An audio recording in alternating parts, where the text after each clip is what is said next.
Bonjour à tous et bienvenue sur Pulse News. Aujourd'hui, nous revenons sur l'un des événements qui ont secoué l'Afrique à la fin de 2025.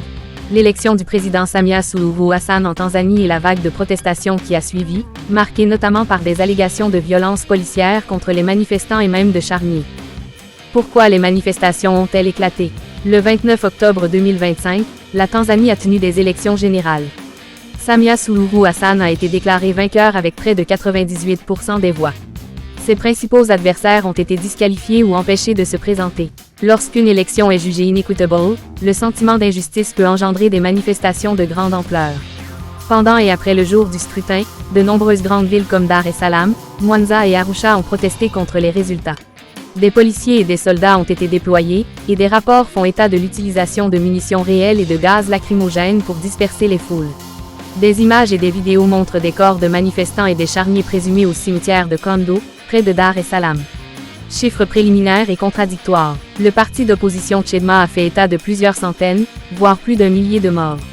Le Haut Commissariat des Nations Unies aux droits de la personne a également annoncé la mort de plusieurs centaines de personnes, sans toutefois pouvoir vérifier ce chiffre de manière indépendante. Le gouvernement tanzanien a qualifié ces chiffres d'exagérés. En raison des restrictions d'information, coupures d'Internet, accès difficile aux médias internationaux, le bilan réel demeure inconnu.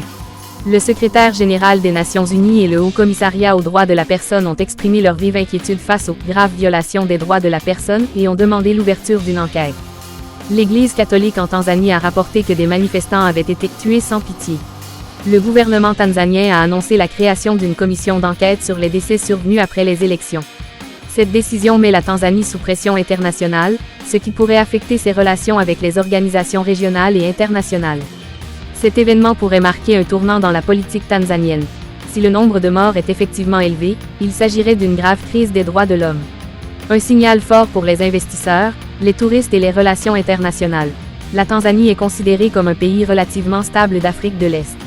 Au niveau national, la confiance dans les institutions électorales, le droit de manifester et les libertés politiques sont mis à mal. Si cette vidéo vous a été utile, merci de l'aimer, de la partager et de vous abonner à Pulse News pour ne rien manquer de l'actualité internationale. Nous continuerons de suivre la situation en Tanzanie et de vous informer dès que de nouvelles informations seront disponibles.